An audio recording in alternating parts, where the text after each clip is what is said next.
Sarjana Pendidikan.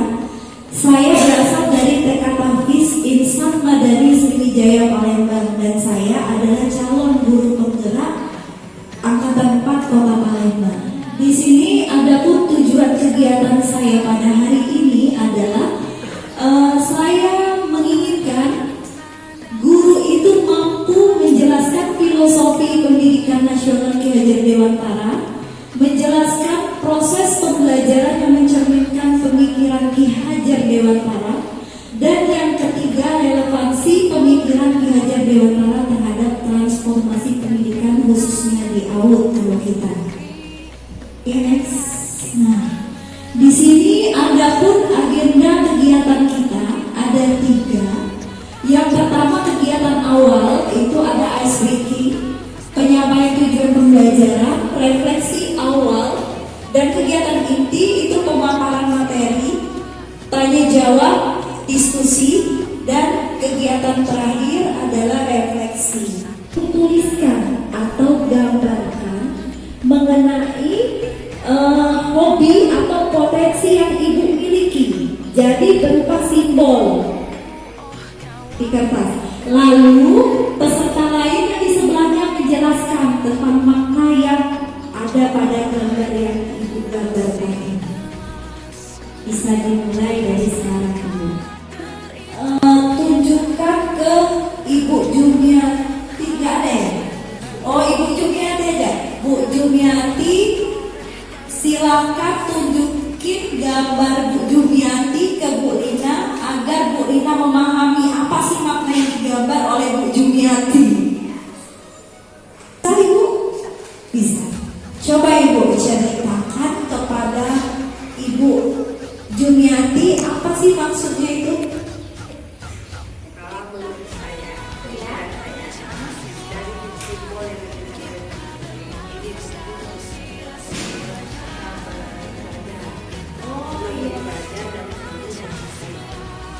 Benar, ya. Benar Ibu Ju, benar. Tepuk tangan dulu buat Ibu Lina. Oke, selanjutnya Ibu apa ini Bu? Ibu Warni. Coba Ibu Warni tunjukin gambarnya ke Ibu. Nih, bisa tidak Bu membacanya? anak berbaris. Iya. Ya, kenapa itu anak berbaris itu?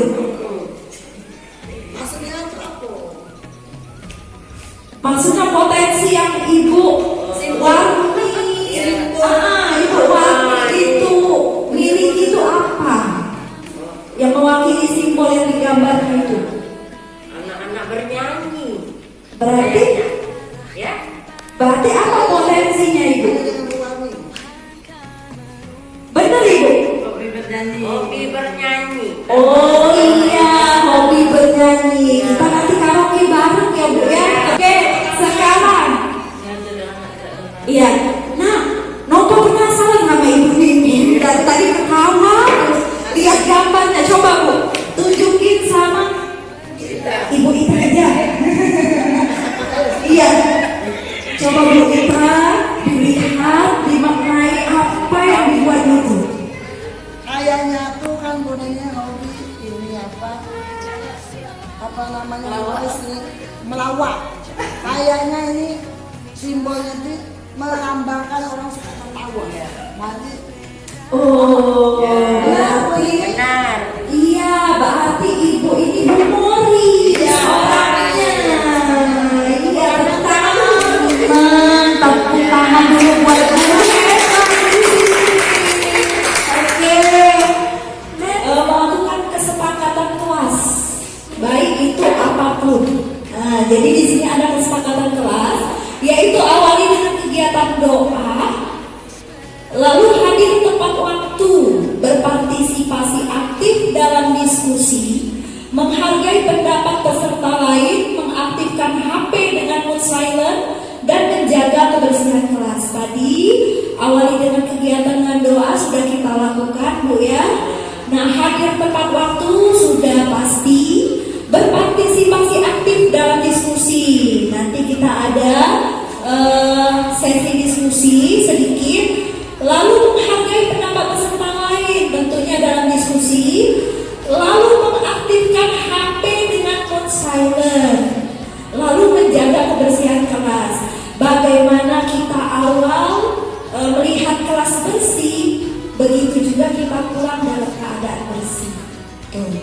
Maksudnya Iqma dia bangun Karso, di tengah dia membangun semangat, kemauan, dan tubuh Handayani di belakang memberi dorongan kepada anak didik khususnya. Oke, next.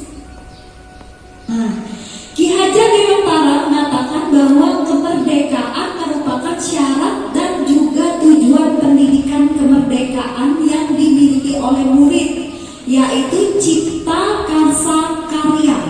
Pendidikan bukanlah sebuah paksaan dan siswa perlu mendapatkan kemerdekaan untuk mempelajari yang dianggapnya penting. Jadi di sini kita tidak boleh memaksakan kehendak kita kepada siswa. Jadi siswa biarkan dia berkreasi sesuai dengan bakatnya masing-masing. Nah itu. Apakah para guru sudah melakukan hal tersebut pada proses pembelajaran? Nah itu yang perlu dipertanyakan. Oke, next. Pendidik itu hanya dapat menuntun tumbuh atau hidupnya kekuatan kodrat yang ada pada anak-anak agar dapat memperbaiki lakunya, bukan dasarnya hidup dan tumbuhnya kekuatan kodrat anak. Jadi maksudnya di sini guru itu sebagai fasilitator. Jadi anak yang menentukan, guru itu hanya sebagai fasilitator yang membimbing, yang mengarahkan anak. Nah itu maksudnya. Ki Hajar Dewantara yaitu budi pekerti. Budi pekerti, watak, karakter adalah bersatunya perpaduan harmonis antara gerak pikiran, perasaan dan kehendak atau kemauan jadi satu, sehingga menimbulkan tenaga, semangat. Tuh, dasar-dasar pendidikan itu tertuang dalam bukunya Ki Hajar Dewantara halaman 6 paragraf 3. Next. Nah, dasar pendidikan Ki Hajar Dewantara bermain. Nah, bermain itu memang dunia kita, Bu ya. Bermain seraya belajar, belajar seraya bermain. Kenapa Ki Hajar Dewantara mengarahkan kita ke arah bermain? Karena beliau mempercayai bahwa bermain adalah kodrat anak. Lalu pikiran, perasaan, kemauan, tenaga, semuanya itu sudah ada pada diri anak. Lalu permainan anak dapat menjadi bagian pembelajaran di sekolah. Jadi kita jangan semata-mata memaksakan anak untuk melakukan satu kegiatan yang membosankan intinya. Jadi harus yang menyenangkan. Karena anak itu pada kodratnya, hobinya bermain memang pada dasarnya. Oke, next. Nah, di sini ada permainan. Sekarang miris ya Bu ya, anak-anak sekarang bermainnya itu menggunakan IT, gadget. Padahal banyak sekali permainan tradisional yang bisa dimainkan untuk menstimulus anak itu sendiri. Disitulah anak-anak bisa bekerja sama, bisa bersosialisasi sebenarnya dari permainan tradisional. Itu maksudnya, oke? Ya, apa kita bernyanyi dulu? Apa tepuk semangat dulu atau apa? Pernah nggak Bu kayak gitu? Pernah, alhamdulillah. Berarti Ibu sudah menerapkan prinsip pendidikan yang berpihak pada anak. Nah, di situ kalau Bu di sekolahan itu kita ajak anak-anak bermain di luar, pasang ikan, atau kalau misalnya kita tema rekreasi, kita ajak kalau ada taman kita di sekolah, kita ajak anak-anak ke taman seolah-olah mereka melakukan rekreasi itu. Jadi senang hati mereka, tidak hanya semata-mata kita di dalam kelas saja. Itu maksudnya kita bertambah pada siswa. Dia senang dengan hal yang baru yang belum dia lakukan. Itu manis asti yang tiada henti-hentinya dirasakan sebagai suatu hambatan yang mengganggu tugasnya. Jadi lalu dengan serta-merta diseretnya anaknya itu keluar dan tanpa berpikir panjang dibiarkannya asti kecil itu menangis di balik empasang pintu rumah. Jadi marah besar dia. Sudah pekerjaan lumpuh, anak nangis. Jadi tanpa pikir panjang diseretnya anaknya keluar. Nah, lalu salju yang berjatuhan katanya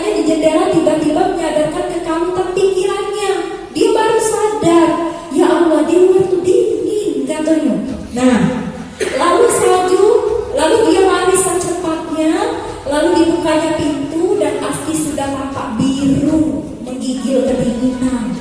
Nah, Suwardi menyesal, sangat menyesal sambil memeluk anaknya yang sedang tersengal-sengal berurai air mata. Itu terucaplah kata sepenuh hati, "Kowe bakale dak mulia ake selawase." Itu tadi dari pengalaman Suwardi, maka tercetuslah pendidikan yang berpihak pada anak. Jadi anak itu harus diperhatikan Bu intinya. Jadi kendak dia tuh apa? Dia kasarnya ada alasan anak itu nangis ngapo. Kita harus tahu dulu. Nah itu maksudnya kan abad ke-21. Kalau Ki Hajar Dewantara itu menuntut selamat dan bahagia, sedangkan pendidikan abad ke-21 itu kolaborasi, kritis, reflektif, komunikatif, kreatif, inovatif, dan hasil akhirnya well-being. Nah itu diperbaharui Bu, dari yang menurut Ki Hajar Dewantara ini dikembangkan jadinya seperti ini. Tuh maksudnya. Ini aku ini gitu turuti asal, tidak melenceng dari materi. Nah itu jadi kita senang, anak bahagia, maksudnya kayak itu. Nah filosofis Ki Hajar Dewantara masih refleksi, ini masa lampau, pendidikan yang menuntut, lalu masa kini berubah menjadi pendidikan gotong royong.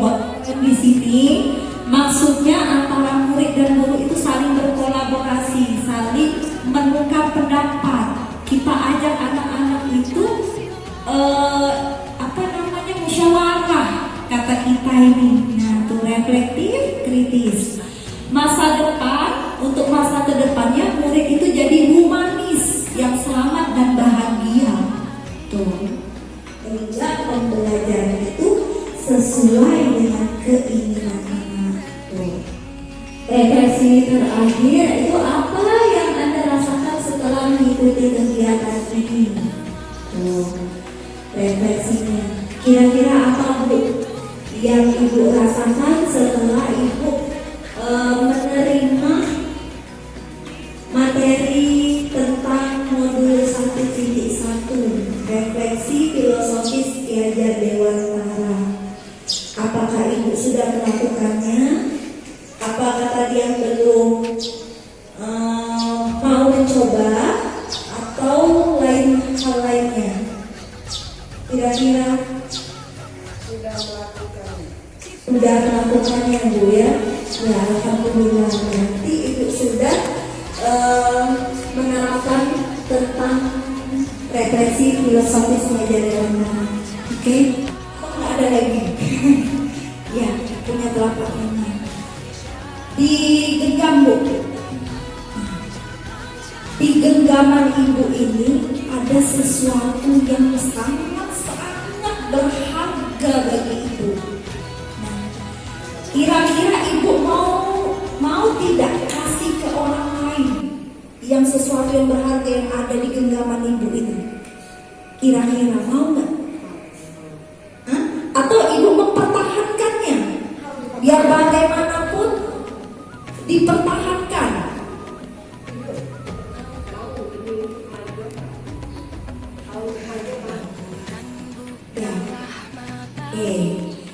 Coba, misalkan Ibu ingin mempertahankannya, misalkan sesuatu yang berharga tadi mau Ibu pertahankan.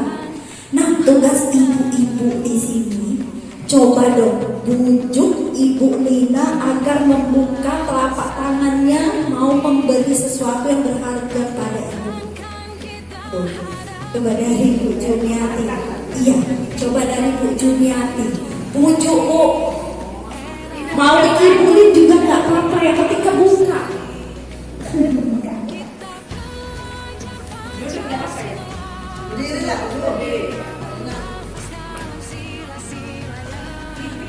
Iya.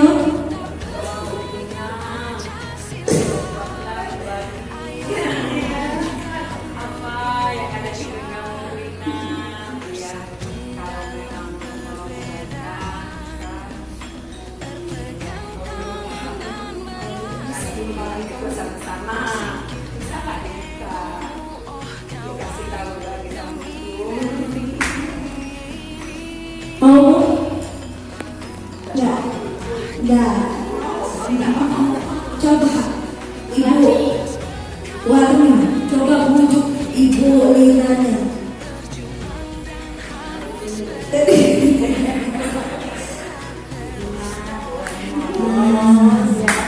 Bisa Bu Lina yang berbagi sama teman-teman dan Bu Bani apa yang Bu Lina miliki.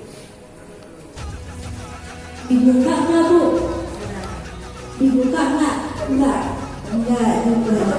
Tidak berhasil. Coba nah ibu ini. Coba rayu dulu, belajar merayu. Jangan dirayu, jangan dirayu terus. Kita merayu Bu. Semangatnya. Aku ini ada di kumpul.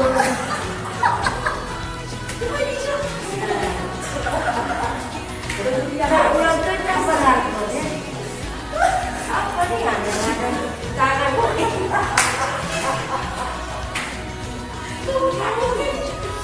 Boleh dah. Tidak berani dukung. Nah, kita coba lain hari Bu ya. Nah terakhir, Ibu Ita, coba Ibu Ita, bujuk dulu. Mana caranya? Ayo Bu Lina, apakah ini kalau benar-benar hak Bu Lina yang tidak bisa dibagikan boleh. Tapi kalau seandainya kalau cuma ilmu, apa salahnya dibagikan sama teman-teman. Tapi kalau kasih sayang suami, anak itu kan tidak mungkin akan dibagikan. Apa yang Bu Lina? Kalau seandainya ilmu, tolong membagikan kepada kami supaya kami lebih tahu tentang usia pendidikan anak sendiri. Apa yang Bu Lina? Nah, bisa dibagi karena ilmu. Iya, nah tepuk tangan buat Bu Ita. Nah itu tadi Bu ya. Disitulah harus ada disiplin yang kuat. Sungguh disiplin itu bersifat self disiplin, yaitu kita sendiri yang mewajibkan kita dengan sekeras-kerasnya. Jadi walaupun anak itu dimerdekakan, dibebaskan, tapi tetap ini disiplin positif kita pegang, kita terapkan pada anak. Oh, maksudnya adapun kita melakukan sesuatu itu ada motivasi yang mendorong seseorang itu untuk melakukan. Contoh misalnya untuk menghindari ketidaknyamanan atau hukuman, orang itu melakukan karena takut dihukum. Tuh, karena tidak nyaman. Lalu mendapat imbalan atau penghargaan dari orang lain. Dia melakukan sesuatu itu hanya untuk mengharapkan pujian atau penghargaan dari orang lain. Lalu yang ketiga, menjadi orang yang mereka inginkan dan menghargai diri sendiri dengan nilai yang ya. Nah, inilah yang kita terapkan yang ketiga, poin yang ketiga. Tujuan kita. Oke Pak? Nah, keyakinan vs peraturan. Sama-sama aturan ini Bu. Keyakinan aturan, peraturan juga aturan. Mengapa keyakinan? Katanya, mengapa kita ambil kata itu keyakinan? Karena keyakinan itu aturan yang kita buat bersama Bu. Sama-sama dengan murid. Kalau peraturan itu hanya satu arah, mungkin hanya guru saja yang mengeluarkan, tapi tidak murid. Makanya sebelum kita memulai pembelajaran itu adanya kesepakatan kelas. Jadi anak-anak itu dia yang membuat sesuatu kesepakatan kelas mereka sendiri. Tentu saja kita arahkan, misalkan izin pada saat ingin keluar kelas, anak-anak tulis tempel di kantor. Mereka sendiri yang membuat peraturan, kita tinggal mengarahkan. Misalnya apa lagi? Misalnya tidak boleh bertengkar, tempel di sini. Kalau mau Bu buat kesepakatan kelas untuk TK. Kalau TK kan tidak bisa nulis Bu ya. Jadi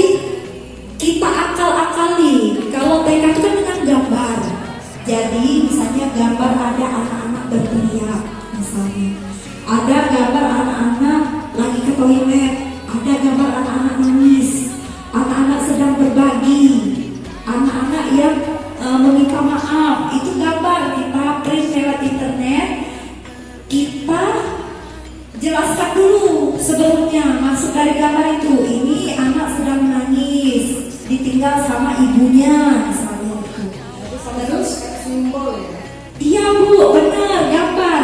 Jadi kita tidak nempel, anak-anak sendiri yang nempel nih. Ada tanda silang, ada tanda betul. Silang itu yang tidak boleh dilakukan. Kalau tanda betul itu yang boleh dilakukan. Jadi anak-anak ambil sendiri. Diambilnya satu, misalnya gambar apa ini? Boleh atau tidak boleh? Kayak itu. Mereka sendiri yang nempel ke kolom yang benar misalnya, karena gambarnya itu anak-anak sedang berbagi makanan. Tempel. Nanti ada lagi anak sedang bertengkar misalnya. Boleh tidak itu? Tidak boleh, misalnya Bunda. Kalau ditempelin silang. Itu cara membuat kesepakatan kelas. Jadi tidak semata-mata kita ini tadi yang membuat peraturan, tapi anak sendiri yang membuat. Itu. Kalau anak SMP, SD, SMA, itu mereka membuat tuntutan, ditempel di karton, di kertas, lalu ditempel. Kalau anak SMA, kasih sayang. Jadi kebutuhan kasih sayang. Jadi anak misalkan ada seorang anak yang mengambil bekal temannya pada saat makan bersama. Kita harus tahu dulu apa alasan dia ngambil itu. Dia mungkin senang, temennya pasti ngadu dengan guru. Guru pasti negor dia. Kakek guru pasti ngadu dengan orang tuanya juga negor dia. Jadi dia intinya kurang kasih sayang. Jadi kebutuhan anak itu perlu kasih sayang. Kita kasih sayang ke anak itu. Jadi jangan kita langsung ngejudge, kalau ini tidak boleh nak aja ini. Jangan. Kita berusaha untuk memenuhi kebutuhan dia. Apa yang dia butuhi? Nah itu maksudnya. Nah terus power, nah itulah kekuasaan. Misalnya, cak jagoannya dia, uang digocono, kawannya digocono. Kita jangan ngejar, jangan marah dengan anak itu. Kita jiwa dulu kebutuhan dia ini pengen diakui. Keberadaan dia tuh pengen diakui. Kalau cak itu intinya kita kasih cak itu, kita penuhi kebutuhannya. Survival. Nah ini masalah kebutuhan hidup. Nah di situ kebutuhan hidup atau bertahan hidup. Contoh, anak yang ngambil makanan tadi, kita tidak tahu dia ngambil makanan itu ngapo atau ke dia ini. Jangan ngejar anak itu. Siapa tahu dia tidak. Itu dia dibawa bekal sama emaknya, kurang, masih lapar. Nah kita tidak tahu kan. Nah masih lapar, bakun dia ngambil bekal kawannya. Nah jadi tugas kita memenuhi kebutuhan. Kita omongin waktu suruh bawa lebih banyak lagi. Otomatis anak itu pasti diam karena kebutuhannya sudah terpenuhi. Kayak itu maksudnya. Nah, fun, kesenangan. Dia jahil dengan kawan, dia ngaku kawan. Menurut dia itu kesenangan. Senang nengok kawan nangis misalnya ini. Kita alih ke kebutuhan dia ke hal yang lain. Dia ini kurang kesenangan. Berarti selama ini kita jok kesenangan dia. Misalnya apa? Kan kita guru pacak nakalinya. Nah itu maksudnya. Nah freedom, kebebasan. Nah itu tadi yang ambil makanan tadi kata Nova tadi kan. Itu belum tentu dia tuh anak itu tuh etikanya kurang atau caranya tidak. Kita tengok kebutuhannya tadi. Siapa tahu uang tuanya menjuk bekal itulah. Bosan dia. Jadi tengok bekal kawannya tadi nak juga. Nah ini tadi kebutuhan dasarnya. Jadi kita ngomong dengan orang tuanya. Kalau si ini nih ngembek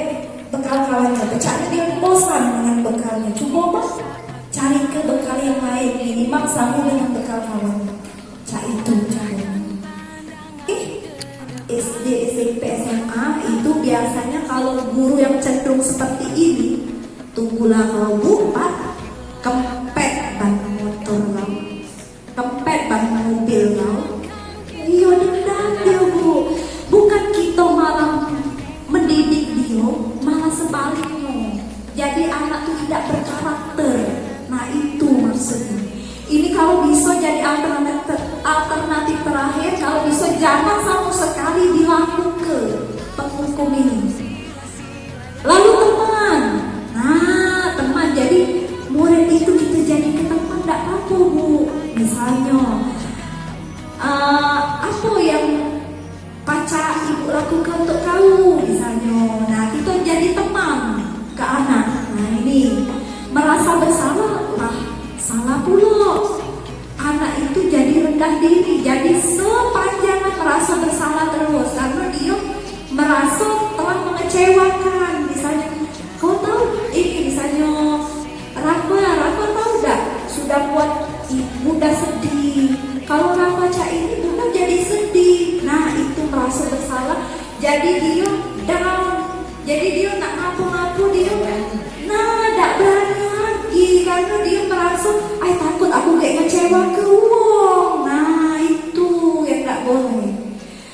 Lalu memantau, dia hanya memantau. Nah lalu terakhir, nah ini yang ideal, manajer ini dia bisa tenang, merasa bersalah dan memantau jadi tuh. Nah tuh manajer. Nah, stabilkan identitas dulu. Jadi di sini untuk mengubah identitas anak yang salah atau merasa bersalah menjadi berhasil atau sukses. Jadi anak yang kurang perhatian itu adalah anak yang gagal. Jadi bagaimana cara kita mengubahnya menjadi anak yang sukses? Nah ini tugasnya, menstabilkan identitas. Lalu validasi tindakan yang salah. Tuh, jadi kita harus tahu dulu kebutuhan anak itu apa sebenarnya. Jadi kita harus tahu dulu. Lalu kalau dia berbuat salah, kita tanyakan. Misalnya, kamu itu nggak salah kok ngelakuin itu, benar. Cuman ngomong misalnya, kakek ibu kasih ngomong cak itu kan. Nah, tahu gak tentang kesepakatan kelas kita kemarin? Kalau kita tidak boleh ngerebut punya yang bukan punya uang lain. Nah, jadi kalau nak punya uang lain, izin dulu sama yang punya. Boleh gak minta? Kayak itu. Nah, itu fungsinya. Kita buat kesepakatan kelas. Jadi anak itu tidak, apa namanya istilahnya, tidak karena terpaksa dia melakukan itu, tidak, tapi memang dari dalam diri hati dia. Nah itu intinya kita bentuk karakter bu. Kita diskusi sedikit. Kalau ada yang nak ditanya ke apa sih kok apa dulu.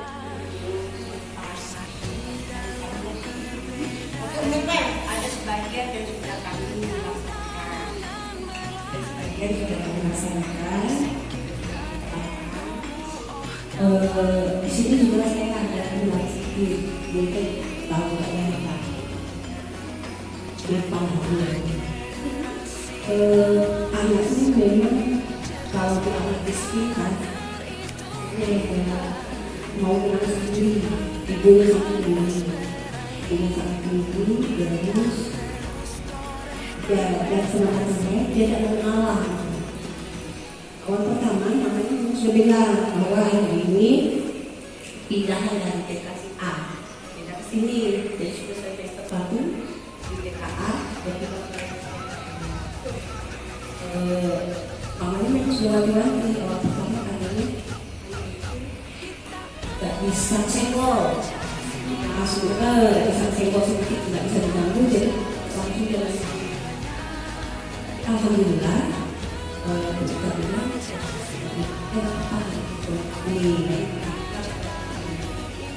alhamdulillah di awal pertama memang ada sedikit hari pertama dia masuk, memang dia ada apa namanya tindakan yang agak langsung luar biasa. Maksudnya dia langsung ke bawah. Tapi sudah bilang sebelum Pak Lewat, sebelum bilang teman-teman yang ada teman kita Jepan dipakai DJ, dipakai DJ. Jadi Jepan teman semua untuk anak-anak, juga anak perempuan semuanya teman, dan di Jepan juga harus teman. Nah, dia bilang begitu tadinya. Jepan juga teman semuanya. Jadi nggak ada pilih semuanya teman-teman juga harus teman sama Jepan. Terus yang pertama nggak boleh saling ganggu, benar-benar gitu. Nggak boleh saling ganggu, terus saling sayang, harus teman semuanya, harus sama-sama. Main juga harus sama-sama, sudah gitu. Karena pertama pesan kita ini, mereka ngomong mamanya juga sudah pesan gitu. Nah, oleh pertama dia kembali ada anak namanya langsung makanya bilang, ini Ali mengejek saya. Terus saya panggil Ali.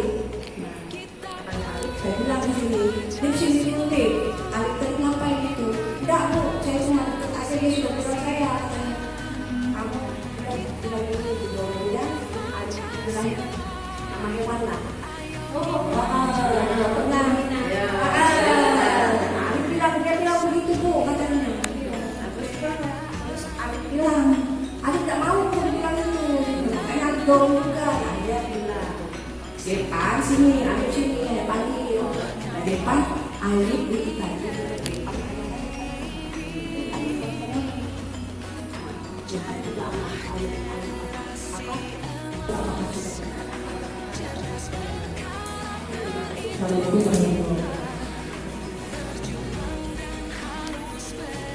Ya, terima kasih Bu Lina atas pertanyaan ya itu ya. Ya, pertanyaan yang luar biasa ya. Yang Ibu Lina lakukan itu sudah bagus sekali Ibu. Coba Ibu mulai sekarang mencoba membuat keyakinan kelas dulu. Membuat keyakinan kelas, karena keyakinan kelas itu patokan kita untuk menyelesaikan masalah pada anak. Karena anak merasa, oh itu aku yang buat peraturan itu. Nah, jadi aku nggak boleh melanggar itu. Nah, jadi coba buat peraturan kelas, keyakinan kelas secara bersama-sama, secara sama tadi. Nah, insya Allah lebih bagus lagi. Nah, kalau yang Bapak dengar dari cerita Ibu tadi, berarti dia kebutuhan akan kekuasaan, power, pengen diakui keberadaannya. Ini loh aku. Nah, jadi cara Ibu Lina tadi, ya penuhi kebutuhannya. Mungkin jadi dia pemimpin di dalam kelas. Entah itu mimpin doa, entah apa, coba. Sudah, Ibu semuanya di sini para guru hebat, luar biasa. Bu, jangan bosan lagi. Kalau Nova suatu saat perlu di sini, jangan bosan untuk terima Nova kembali. Iya. Kami ajak kawan yang lain dulu. Dapat ilmu, tidak? Iya, Bu Intai. Oke, terima kasih dan Nova akhiri. Wassalamualaikum warahmatullahi wabarakatuh. Menanti berseri, kita belajar Pancasila, kita bernafas dalam sila-silanya. Assalamualaikum warahmatullahi wabarakatuh. Saya Haja Susru Kita, SPD MSI, Kepala TK Negeri Pembina 7 Palembang, ingin memberikan tanggapan mengenai kegiatan sosialisasi modul 1 yang disampaikan oleh Ibu Nopalina Putri SPD. Dengan kegiatan sosialisasi ini banyak sekali manfaat yang diperoleh. Di antaranya 1. Memotivasi guru-guru yang belum ikut program PGP. 2. menambah wawasan bagi guru yang belum mengikuti program PGP, dan juga kami dapat mengetahui cara menangani masalah pada anak, budaya positif dan pendidikan berpihak pada anak. Contohnya, guru dan siswa berkolaborasi kerjasama dalam menentukan kegiatan belajar mengajar atau KBM. Nah, ibu-ibu, itulah saran dan pendapat saya mengenai tentang sosialisasi guru penggerak. Semoga guru penggerak di kedepannya lebih maju, lebih bagus, dan lebih semangat lagi. Kita akhiri dengan wassalamualaikum warahmatullahi wabarakatuh.